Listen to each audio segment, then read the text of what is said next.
Hello, I'm Shakar Pelled, a freelance translator since 1985, sharing some insights with you on the profession, the art, and the industry.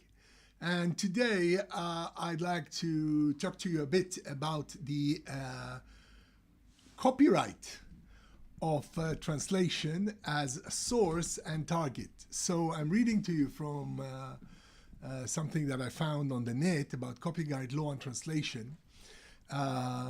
That translation is typically considered a derivative work.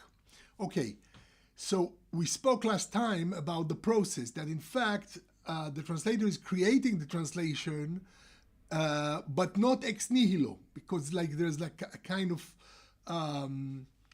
like a sort of impression in the back of his mind, which is the source text, and on the basis of that impression he creates the target text. And that's why translations are considered derivative works because they are based on an original. However, this is a bit misleading because although you may need the permission of the original writer to translate his or her text, because the derivative work, the translation you create, follows his or her thoughts, your translation is now also a work of creation. For example, I wanted to make some comments recently on Weber's classic, The Protestant Ethic and the Spirit of Capitalism. And I found a translation by Talcott Parsons from the 1930s.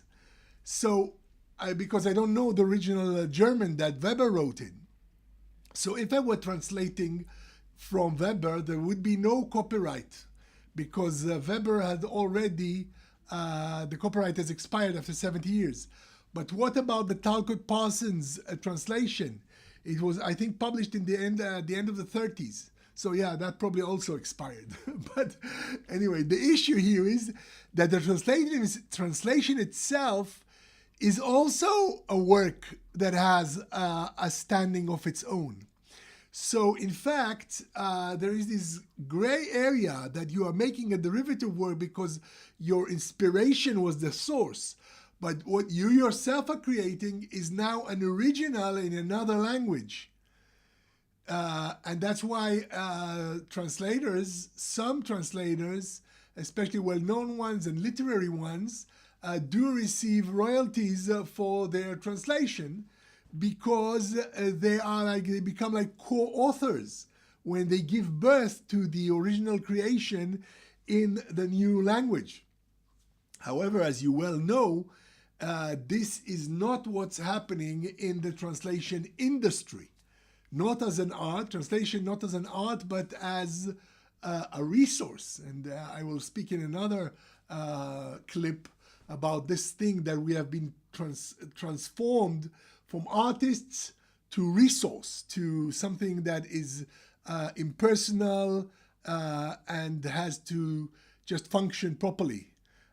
We are like little cogs in the machine. Okay, but more about that in future videos.